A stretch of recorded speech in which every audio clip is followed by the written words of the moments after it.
Vemos lo del IEPS, que el gobierno federal utiliza para obtener mayores recursos. Nos están homologando la gasolina con California, con San Diego. Pues quizás debemos de bajarle al IEPS unos centavos para que se empiece a cargar más gasolina aquí en México. Y a través de eso va a llegar a recaudar más el gobierno federal. O sea, estimularía sí. la adquisición de productos, de servicios. Así es. Y haría una economía más activa, pues. Así es. Y lo que buscamos es que el gobierno quizás necesite temporalmente bajar la tasa del IVA a nivel nacional de un 16 a un 10, 11%, para que los trabajadores tengan un poco más de dinero cada semana, lo puedan gastar y a través de ese gasto se empiece a reactivar la economía, detonamos la economía, crece el Producto Interno Bruto del país en el último trimestre, que es muy importante antes de las elecciones de Estados Unidos, para ver si podemos renegociar con Moody's y Standard & Poor's la calificación que nos dieron. Pero estamos viendo vemos recortes. Uno puede recortar hasta un punto, después ya empiezas a dañar la economía. Hoy en día ya se está dañando la economía. Lo de la curva del Laffer fue algo que utilizó el presidente Reagan de Estados Unidos bajo su administración, donde bajaron los impuestos. Los que más ganaban dinero en Estados Unidos pagaron hasta un 70%. Bajaron eso hasta un 28% y luego lo volvieron a aumentar a un 35%. Ampliaron la base tributaria también. El gobierno empezó a gastar dinero, no a recortar, a gastar, pero también se tuvo una política monetaria no inflacionaria, lo cual el doctor Carstens hasta hoy en día ha cumplido sumamente bien. Entonces, lo que tenemos que hacer aquí es bajar el impuesto, ampliar la base tributaria, bajar el IVA para estimular la economía. Oye, pero mucha gente no cree que vaya a ser posible convencer a quien corresponde para bajar el IVA. Incluso muchos creen que la visión del actual gobierno federal y todo lo que de ahí se desprenda va en otro sentido. Incluso la política de Videgaray en su momento fue aumentar, aumentar, aumentar. ¿Esto podría cambiar con Meade? ¿O hay una expectativa diferente una vez que entra Meade Curibreña? Yo pienso que José Antonio Meade tiene otra visión. Me gustaría pensar así. Si seguimos bajo el mismo camino, obviamente entre más presionas, más aumenta los impuestos, llega un punto que empiezas a recaudar menos. Lo único que estás haciendo, estás incentivando la informalidad. Lo vemos, digamos, desde el punto de vista del consumidor. Se van a los mercados sobre ruedas. ¿Por qué? Porque no pagan IVA. Y te sale más barato. Así es. A final de cuentas, el producto te sale más barato. ¿Y qué le pasa a los comercios formales? Son los que están sufriendo con una tasa impositiva muy alta. Entonces, si al final de cuentas queremos estimular la economía, pues hay que de alguna manera permitir que el consumidor vaya y compre sus productos dentro de lo que es la economía formal y no la informal. Y aquí en la frontera pues le agregamos otros elementos a la mezcla, como lo son que es que a pesar de lo caro que está el dólar, con estos impuestos me sale más barato ir a comprar cosas a San Diego, ¿no? Así es, así es. Hay que recordar también cuando Baja California era zona libre. Es otro temota. Sí, era una super economía aquí la que teníamos. Entonces hay que buscar mecanismos. Pienso yo que el punto de crear una zona fronteriza económica, una zona así, como le quieran llamar, se nos tiene que dar para poder competir contra California, bajar, que nos lleguen a homologar la tasa del IVA igual que la de San Diego. Oye, lo que pasa es que muchos nos preguntamos ¿por qué no nos entienden que así produciríamos más y le vamos a generar más esa gran bolsa que necesita México y que necesita el propio gobierno federal? Pero bueno, creo que la pregunta la hemos planteado muchos. La pregunta de los 64,000, ¿qué va a pasar con el dólar? ¿Cuáles son las expectativas de aquí a final de año? Hay muchos sectores que están muy pesimistas y muy preocupados. ¿Tú qué prevés?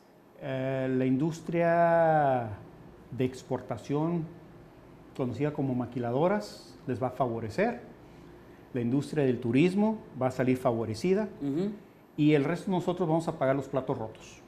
Entonces, ¿tú crees que va a subir el dólar? ¿Va a seguir subiendo el dólar? Va a seguir subiendo el dólar si es que no hay un cambio en la política hacendaria de este país. ¿Algún tope que te atrevas a a proyectar, Pues mira, a pronosticar? Decir que puede ser un 20, hoy en día se está vendiendo el dólar ya en 19.43. Así que Por no eso es digo, mentalmente ya lo redondeamos a 20. 20, 21, hay que ver el impacto de las elecciones y más que todo, qué es lo que están esperando los inversionistas extranjeros del nuevo secretario de Hacienda. Oye, hay un tema para antes de cerrar que no quiero dejar de preguntarte qué piensas. Ayer leí que muchos pensaban que cuando se viene la crisis de salud de Hillary Clinton, genera un efecto así como que en el mundo financiero y que eso también influyó en lo que vivimos ayer y que ahora, pues como ya me dijiste, ya se puso un poquito peor, ¿no?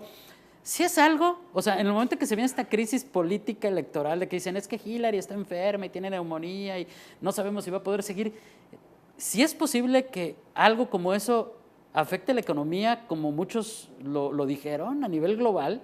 Mira, si la economía de México y la política monetaria de México es tan débil que si a una persona en Estados Unidos le da gripa, aunque sea una candidata a la presidencia, y eso significa que se llegue a devaluar nuestra moneda, pienso yo que estamos haciendo algo muy mal. No creo que eso tuvo un efecto.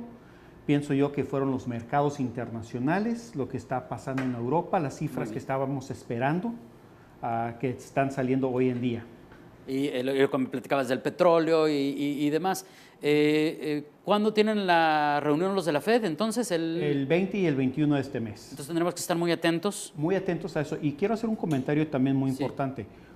Hoy en día, más que nunca, se ocupa al presidente de México. Se ocupa un presidente proactivo, energético, que pueda vender a México a los inversionistas extranjeros y que no se olvide de su gente. Hay que ayudar a México, hay que ayudar a los ciudadanos para que todos salgamos adelante. Sin duda. José Manuel, muchísimas gracias. Muchísimas gracias y pues muy pronto volveremos a platicar para ver qué pasa con esos anuncios de la Fed, para ver cómo avanza esta situación del dólar. También estamos muy a la expectativa de cómo van fluctuando los precios del barril de petróleo. Finalmente nos va a pegar, querramos o no, y por eso también tanta preocupación con el paquete económico 2017, ¿no? Porque hay cifras que muchos dicen, pues están pensando en estas cifras en función del costo del barril que no va a existir. Entonces... Así es. Y ahorita que hablas de eso, un comentario rapidito, quizás para otra ocasión lo podemos platicar más. De las refinerías que tenemos en México, tenemos varias que están cerradas por falta de capacidad, que no hay suficiente demanda. Sin embargo, estamos importando muchísima gasolina de Estados Unidos. Pues la mayoría dicen, ¿no? ¿Qué pasa con eso? ¿Por qué no podemos ser un país autosuficiente de perdida en lo que consumimos de gasolina? Y hay que ver cuánto es la reserva que tiene México de gasolina, porque hay países como Japón que tiene una reserva aproximadamente de 90 días, Francia tiene una reserva de 80 y tantos días, y por ahí me estaba viendo yo una nota que México tiene una reserva menor a una semana. Entonces tenemos que estar viendo, porque eso es un tema de seguridad nacional. Sin duda. Y hoy por hoy es un tema del que se tiene que hablar y que se tiene que ajustar. Y como bien dices, se necesita un líder que tome decisiones, a veces duras, a veces complicadas, pero que las tome. Y por otro lado, pues también pues encaminar la transición, porque no vamos a poder vivir del petróleo toda la vida, ¿no? Pues, eso es algo que dicen muchos expertos. Pero pues ¿cómo lo hacen los de Arabia Saudita? ¿Cómo lo hace Dubái? Digo, hay muchos países árabes que de eso han vivido, de eso han detonado su economía, usaron el petróleo para... Pero aquí se usó para otras cosas, ¿no? Decías hace un ratito, el elemento principal es el combate a la corrupción, ¿no? Combate a la corrupción, y cuando el petróleo estuvo arriba de $100 el barril, las administraciones pues hicieron crecer la burocracia del país. Eso fue durante Vicente Fox sobre todo, ¿no? Así es. Entonces hay mucho que reaprender y que recapitular y acordarnos para seguir con estos análisis. José Manuel, muchísimas gracias. A ti, David. Seguiremos platicando. Muy buenos días. Claro que sí. Gracias, muy buenos días. José Manuel Ripa Weber, analista financiero.